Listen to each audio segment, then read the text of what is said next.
So today's thought is जिनने भी fees नहीं भरी है वो अपनी फीस भरे। हाँ, हमारे स्कूल में जिन भी बच्चों की फीस नहीं भरी होती थी उनकी सामूहिक बेइज्जती होती थी। और उससे भी ज्यादा दर्द की बात यह है कि वो जो बच्चा थॉट पढ़ रहा है उसने भी फीस नहीं भरी है। स्कूल वालों ने इंटेंशनली उसको वो थॉट दिया था ताकि उसकी अंतरात्मा भी बेइज्जत फील करे। उस दिन हम सब बच्चों को असेंबली में 2 घंटे तक खड़ा रखा था क्योंकि हमारी प्रिंसिपल मैडम ने दिन रात मेहनत करके कोई सा तो नारी शक्ति का अवार्ड खरीद लिया था। लास्ट 2 पेटी बोल रहे हैं लोग। बाप रे, 2 किसको बोलते हैं आपको पता भी है? 2 में तो नहीं है। हाँ, लेकिन मैडम आप मानोगी नहीं, आपके पहले जितने लोग आए उनको मैंने 4 पेटी से कम में दिया नहीं है किसी को। चलो उठा लो इसको। अरे उसको नहीं, लाश को। ठीक है। मैम आपको दिख रहा है ना सामने का राम नाम।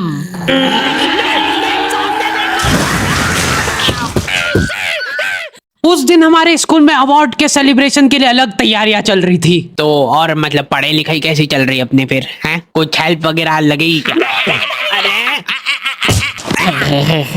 मैम का स्केच? हाँ, हार्डी को बोला तो था।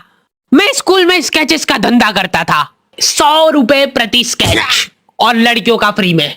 मैंने एक बार चमेली का स्केच बनाया था। उसने बनाने का बोला नहीं था, मैं खुद से बना के ले गया था। वो देख के वो एकदम इम्प्रेस हो गई और उसने जाके अपने बंदे को दिखा दिया, ये देखो हार्डी ने बनाया। कितना अच्छा बनाया यार, हूबहू लग रही हूं मैं एकदम। उसका बंदा राजेश और उसके साथ 2-4 लौंडे लपाड़े और। बहुत स्केच बनाना आ रहा है देखो आजकल, हमारा भी बना दे कभी। अरे भाई पर हुआ क्या?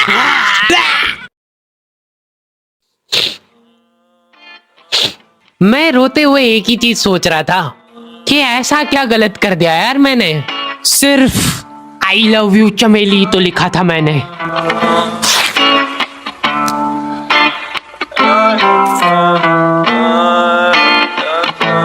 नाम तेरा है ही क्या मुझको तो खबर नहीं, गलतियां ये सारी उन रातों की है। जिंदगी तो चल रही मैं मगर थमा हुआ, शायरी ये सारी मेरी बातों की है। नाम तेरा है ही क्या मुझको तो खबर नहीं, गलतियां ये सारी उन रातों की है। जिंदगी तो चल रही मैं मगर थमा हुआ, शायरी ये सारी मेरी बातों की है। ये क्या बना के लाए हो? मिट्टू लग रहा है एकदम। निकलो। ड्राइंग वाली मैडम ने मेरे को प्रिंसिपल मैडम का स्केच बनाने का बोला था और मैं अपनी जिंदगी का सबसे वाहियात स्केच बना के ले गया क्योंकि फ्री में बनवा रहे थे मेरे से।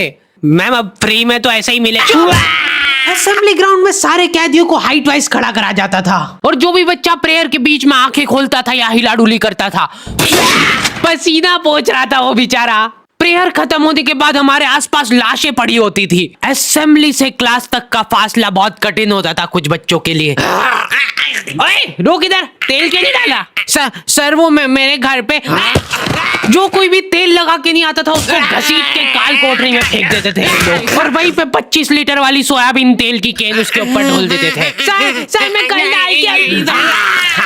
बेचारे बच्चे फिर भी जैसे तैसे अपने क्लासरूम तक पहुंच रहे हैं और वहां पे टीचर के आते पता ही नहीं है। उनकी अलग मीटिंगें चल रही है ऑफिस में। अच्छा चलो बताओ कि अपन इन बच्चों को और किस तरीके से लूट सकते हैं। मेरे पास एक आइडिया है। देखो अपन क्या है कि एक प्रोजेक्टर लगवाते हैं एक ही क्लास में। क्या है, देखो क्लास में कोई संभालने वाला नहीं होता है तो ये अपने जंगली पने पे उतर ही आते हैं। मैं देख रहा हूं लोहे की स्केल से बेंचे रगड़ रहे हैं, मिस्त्री फेल हो जाए इनके सामने, ऐसा फिनिशिंग वाला काम करते थे। लेकिन इनके जंगली पने यहीं पे खत्म नहीं हो रहे। 2 लौंडे उठे और उन्होंने उनकी बेंच उठा के खिड़की से बाहर फेंक दी। अब उनको देख के बाकी बच्चे भी क्लास का सारा सामान उठा के खिड़की से बाहर फेंक रहे। और क्यों कर रहे हैं ये सब वो इनको खुद को नहीं पता है। मैम शायद बाहर छोड़ो, इधर ध्यान दो ना आप। तो अपन ये जो प्रोजेक्टर लगवाएंगे इसको अपन नाम देंगे स्मार्ट क्लास।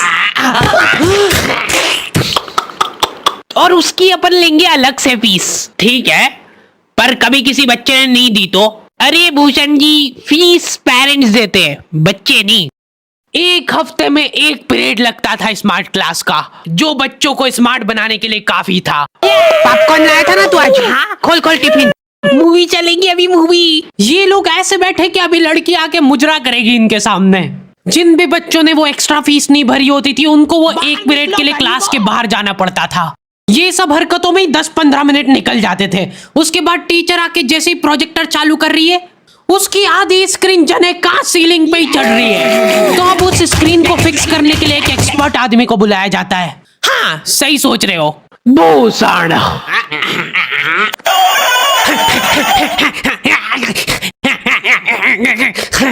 जो बेंच पे चढ़ के उस स्क्रीन को सेट करता है। यस। और जैसे ही प्रोजेक्टर चालू होता था पीरियड ही ओवर हो जाता था। और जो गरीब बच्चे बाहर खड़े थे उनमें से गलती से एक ने क्लासरूम में झांक लिया। क्या देखा तूने? है क्या देखा? मैम कुछ नहीं, बस एक लाइट जलती हुई दिख रही थी मेरे को। 10 रुपए लगेंगे तूने जो 1 सेकंड देखा है उसके। ये सुविधा के कारण हमारे स्कूल के बच्चे इतना स्मार्ट बन गए थे ना। एक बार एक बच्चे को गुस्सा आया तो वो प्रोजेक्टर की डिस्प्ले केबल उखाड़ के ले गया घर। और अफसोस, उस दिन के बाद कोई भी बच्चा स्मार्ट नहीं बन पाया। मैम जल्दी चलो, ऊपर एक केस हो गया। हमारे स्कूल में आए दिन कुछ न कुछ केस होते रहते थे, लेकिन ये केस थोड़ा पेचीदा था। हमारी क्लास के किसी बच्चे ने लव लेटर लिखा था चमेली को, और वो लग गया टीचर के हाथ। तो ये अब केस बन चुका है पूरे स्कूल का। सारे टीचर लोग अपने काम धाम छोड़ के उस मुजरिम को पकड़ने में लग गए। जो टीचर लीव लेके छुट्टी मनाने गए थे वो आधे रास्ते से पलट के आ गए थे। बेटा सही सही बता दो किसने लिखा है। अब ये 10-15 टीचर लोग आपस में डिस्कशन कर रहे हैं। सर आपने लिखा है तो बता दो, अपन बात दबा देंगे। फिर इन्होंने एक और एक्सपर्ट टीचर को बुलाया। बेटा सुन लो, मैं शकल देख के बता देती हूँ एक बार में कि कौन है मुजरिम। तुम बाहर जाओ। हाँ, तुम भी बाहर जाओ। तुम भी। क्लास में सिर्फ 4 लड़के बचे जिनमें से एक मैं हूँ। बाकी सभी बच्चे इसके शक के दायरे में थे। उन सभी बच्चों को काल कोठरी में ले जाके टॉर्चर किया जा रहा था। बोल दे बेटा क्यों लिखा है। इधर मैडमों को अलग चीजों की टेंशन हो रही थी। इसने चमेली में मात्रा तक गलत लगाई है। अरे रुको, इसका बाप भी बोलेगा सच। बोल दे बेटा क्यों लिखा था। बस हाँ बोल, तूने लिखा था। बोल। सर हाँ सर मैंने हाँ नहीं लिखा। सर हमने नहीं लिखा। चुप। बोल सच सच बोल। अभी भी मौका है, बोल दे। बोल दे कि तूने लिखा सर। मरना ही आज मतलब तुमको। मुंह खोल। ऐसे तो ये कसई मार डालेगा सारे बच्चों को। साइड करो इसको, मैं जा रही हूँ। अरे मैम सबने सच बोल दिया है। इन सभी ने मिल के लिखा है। हाँ हाँ sir, very good very good. चलो अब साइड हो जाओ। ये क्या, किसने मारा मेरे बच्चों को? पानी पियो बेटा, लो पानी पियो। लेकिन उसके पहले मेरे को बताओ कि तुम में से किसी ने लिखा है या नहीं। इधर इनकी क्लास में अलग इन्वेस्टिगेशन चल रही थी। बेटा देखो, अगर तुमको आपस में भी किसी पे शक हो तो तुम लोग बता सकते हो खुल के, किसी से डरने की कोई जरूरत नहीं है। इतने में राजेश उठ के बोल रहा है, मैम मेरे को हार्डी पे शक है।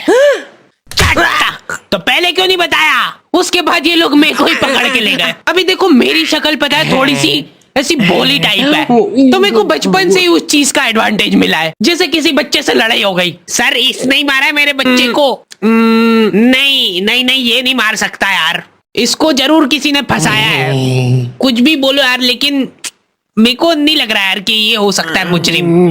बेटा बेटा सच सच बताओ, तुमको किसने फंसाया है? बेटा देखो, अगर किसी ने तुमको फंसाया है तो उसका नाम बताओ।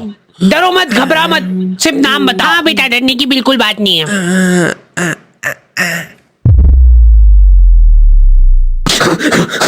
राजेश कौन है? सर मैं। बस उसी दिन राजेश मेरे को आखिरी बार दिखा था, लेकिन वो लव लेटर किसने लिखा था वो आज तक रहस्य ही है। तू लगे सामने खड़ी है तू, लगता जैसे अपने आप से लगी, खुली किताब जैसे मेरी प्यारी चमेली। नाम तेरा है क्या मुझको तो खबर नहीं।